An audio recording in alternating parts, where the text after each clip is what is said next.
পুষ্পা 2 খ্যাত দক্ষিণী সিনেমার সুপারস্টার আল্লু অর্জুনকে গ্রেপ্তার করা হয়েছে।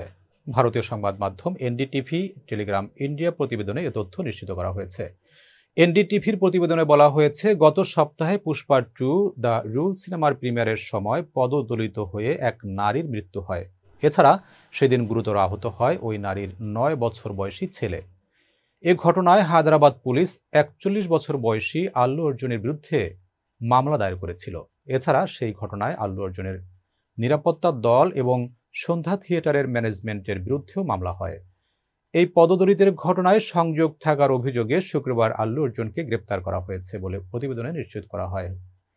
হিন্দুস্তান টাইমসের প্রতিবেদনে বলা হয়, হায়দ্রাবাদের চিক্কাতপল্লী পুলিশ স্টেশন থেকে একদল পুলিশ শুক্রবার আল্লু অর্জুনের বাসভবনে যায় এবং তাকে গ্রেপ্তার করে হেফাজতে নিয়েছে।